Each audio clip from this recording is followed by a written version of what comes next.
There's always going to be doubt. I had my doubts from like the very beginning. So I'm an IMG. Do I have the correct way of saying things? Do I have the correct way of explaining things? There is a learning curve in how you would explain these things. We're quite used to doing things differently back home. Knowledge is obviously a concern as well, whether you've got the necessary knowledge to explain something simply, whether you've got the knowledge to explore management plans.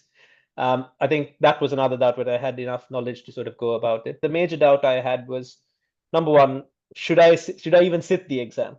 I think, because should I just postpone it? Because I had a lot of people who told me, you really shouldn't be sitting the exam if you're having such a difficult time. You've not practiced. I mean, take it easy. You can do it later on. That was a personal doubt I had. I had doubts about, I mean, it's not cheap, this exam. It's really expensive, and if you think about it, it's a significant chunk of money. Um, and I think I also had doubts about, if, like I said, if I should sit the exam, where will I even sit the exam? I mean, like Dr. Kwun said, I was a period where I was in limbo. I wasn't sure they'd even change my practice. Where was I going to go? I was scared that they were actually gonna not give me a practice for an extended period of time, and I would have to go and sit it in some random surgery. So I had doubts about that as well.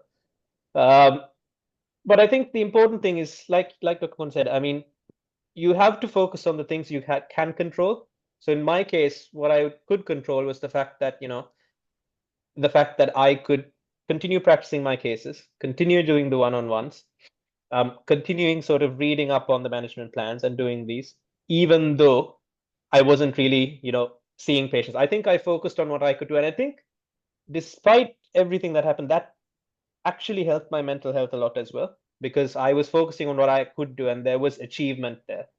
Um, and I think that's what everyone could do. I'm pretty sure all of you have your own struggles. What I want to say is, like, despite the struggle, if you sort of plan things out and sort of focus on what you can do, I think all of you will be able to pass this exam, because it's not undoable. It's perfectly doable. It's perfectly doable. If someone like me can do it, despite everything that happened, I'm pretty sure all of you can pass. Focus on what you can do here and now, and I am guaranteeing you'll be able to pass. When I was working, I obviously tried to use work as a practice. Trying to sort of see the patients, trying to focus on one particular skill. For example, if it's sort of, asking ISO management or so, I'm just focusing on one skill a day. That's when I was seeing patients. When I wasn't seeing patients, what I used to do is I was practicing with as many people as I could. So it's good to practice not just with a certain group of people, but with other groups of people as well. Because once you get used to certain groups of people, what can happen is they may miss some of the things that you need to improve on. They may not notice some of your quirks. They may not notice some of the ways you say things, or communicate things. So it's important to practice with as many people as you can. And the most important thing is to make sure, and I always did this, to make sure that you write down your feedback for each of the cases you did. So whether you did, so look at data gathering, you look at management, and you look at interpersonal skills separately, and you write down what you did well, what you didn't do well. And I used the SCA companion for that. And then what happened was, I was able to go back just before the exam. I was able to go back and look through the cases I'd done and look at what I hadn't done well. And then I made a mental note to myself saying that, if this comes up, I am going to do this better. So always having something to sort of always sort of making note of what you need to do, what you can do to improve.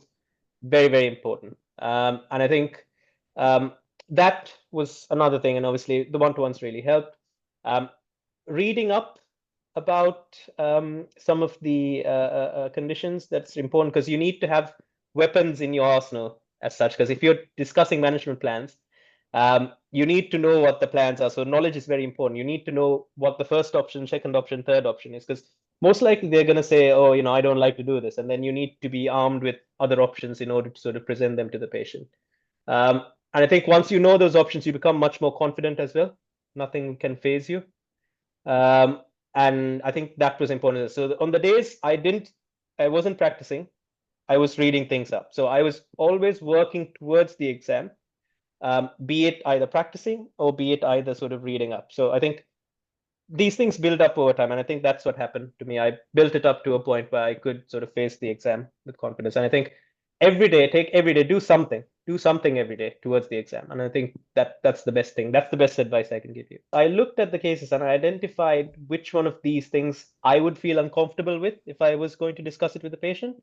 So example, I mean, I wouldn't usually get HRT discussions. I wouldn't usually get contraceptive discussions. So I always would feel funny if a patient sat in front of me and said they wanted HRT. So I knew that was something I needed to improve. Um, I always used to get a bit flustered when there was a bit of an ethical dilemma going on. Because I sometimes stammer and I sometimes find it difficult to say things in a proper way without making the patient sort of upset. And so I found it difficult to do those stations. So what I did was I tried and focused on them a bit more because I knew what was wrong. There's no point in doing what you already know well. If you know you're going to do well in men's health, for example, let's just say, you don't need to focus on that a lot. Focus on what you can't do. And it's important that you try and identify these areas. Go through those cases and see whether just at least at a glance, at least initially, and see whether you'd be comfortable seeing that patient in real life. If not, I would say focus on that. Yeah, that's very good. So you have to be intentional in the case scenarios that you practice and don't shy away from these areas of weakness. The more you do these areas of weakness where you step outside of your comfort zone, the more learning you will get. So you mentioned about using the companion, going back and writing it down. Sometimes I've heard people saying, "Oh, it's time consuming. I don't have time." So what would you say? I think yes. So you are right. They're not wrong. It is time consuming, but I think the time you put into doing the companion, you actually reap back in the future because once you've taken the time down to write it down, I know we all hate doing reflections. I mean, I personally hate doing reflections as part of my training. But actually, if you write down just one or two sort of short sentences about what you did for each domain, I think when you because some of these cases, I mean, the cases that you get in the exam, some of these cases, they are quite similar to some of the cases you notice in the case bank. So they're not exactly the same, but they are similar. So I think if you do these cases, you will know that you did this, you could have done this a bit better. I'm going to apply it for the exam next time around. So take the time to fill in the companion is what I'm going to say. Because if you have a record of what you've done, you can obviously see the improvement. Plus, you can see what you need to do as well, because there may be an area. Because in the exam, what happens is you will you will notice that structure. If you don't, the structure that you think you're going to do just flies out the window. You fall down to your base or your base level, and I think if you use the companion, you'll be able to improve your base level. And what will happen is even if you do, the reset to your factory settings, you'll be able to pass the exam. But if you don't, so if you think I'm going to go in, I'm going to do this, I'm promising you within the first few seconds, they say something, the patient will say something that'll throw you. And then you'll be like, oh my God, what am I going to do? What am I going to do? And then you're going to be panicking. So the SCA companion actually helps you to prevent that because you'll know what to do because you most likely have done a similar case in the past and you'll remember it and then you'll know what you need to do. So put in the time, I would say it's an investment. Have you found the insights in this video useful so far? If so, you might be interested in SEA Blueprint. Just click the link down the description below and sign up and you will get a teaching from me every day for the next 7 days. Let's go down the breakdown of the mark. 2018 data gathering. What are the key takeaway would you give the trainees today about how to score well in data gathering? Because you didn't fail any of them. Now, I know structure goes out of the window, but I think it's important to have something in place. So for me, it was initially sort of identifying, so the patient's going to give an opening statement. What I would usually do is I'd listen for any cues in the opening statement. For example, if a patient says, I'm worried, I would then obviously try and follow up on that. I'd ask things about ice. At that point, if the patient said they wanted to talk about a symptom, then I would obviously, go into, open questions, tell me more, so on and so forth.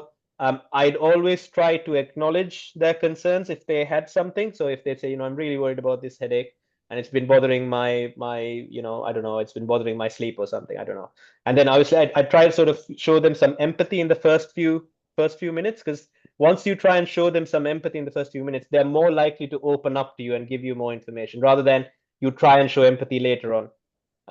I would then obviously go into things like, close questions, and I would obviously go into, you can get the ICE, psychosocial. And finally, obviously, you have to signpost in data gathering as well a lot. So especially, I would always signpost if you're looking at psychosocial lifestyle factors. I'd usually say, sometimes we notice that this particular condition can be affected by various lifestyle choices. So can you tell me a bit more about X, Y, Z? And it always helped, especially in cases of gender health and so on. So yeah, I think always have a structure. Different people do it differently. You have to be flexible as well, but have an idea that you should have these components. Dr. Kwun has his 3 buckets analogy, and I found that very useful as well. But have an idea in general about what you're going to ask, and make sure that you ask all of it within the allocated 6 minutes. And please do not run over 6 minutes, because otherwise what happens is, regardless of, it's like this, how can I say this? It's a trade-off. So for example, in certain cases, is it worth running over and asking everything about the family history when you can actually stop at 6 minutes and then move on to management? Do you sense what I'm trying to say here? It's, you have to pick the questions you're going to ask as relevant to the case. So if it's the case where there is family history that's important, please, by all means, go into it. But if not, it may be not as relevant. So try and stop at 6 minutes, then move on to management. I think because I'm pretty sure with management, you will have to do a lot of negotiation. So if you don't have time to move on to management at the 6 minutes, it's a bit difficult. It's a bit difficult. I managed to sort of I managed to somehow sort of finish my data gathering in 6 minutes, and I think that's why I think I managed to get at most of the stuff, and that's why I think I got I passed everything in that domain. There are common cases that they are going to ask. So contraception, like I said, contraception, HRT, they're going to ask them. It's in a domain, they're going to ask them. I think being aware of the different types of questions you must ask in these cases is important. Also, it is trying to have a structure at least, and being flexible with that structure, but knowing that you've asked all of the components. I think that is what helps, because sometimes you can't stick to a rigid structure. You can't think, well, I'm going to do opening question, then closing question, then ICE, then psychosocial. It doesn't work like that. So you have to go with the patient flow. So the patient is going to give you cues, and then you have to be responsive to the cues to bring up either the ICE. So for example, patient's going to say, I'm worried. So then you bring up the ICE part. If the patient says, oh, I'm really struggling at work, then you bring up the psychosocial part. So, I mean, you have to know that you have to ask these things and reflexively adapt them to what the patient is saying, because that shows you're listening, that shows you're empathetic, that shows that you know what you're talking about. So I think that's what I did. I followed the cues and then I adapted the different buckets to them. If you found this video useful, then I'm sure you're going to get a lot from watching this video. Click the video to watch it. Take care, everybody. Bye-bye.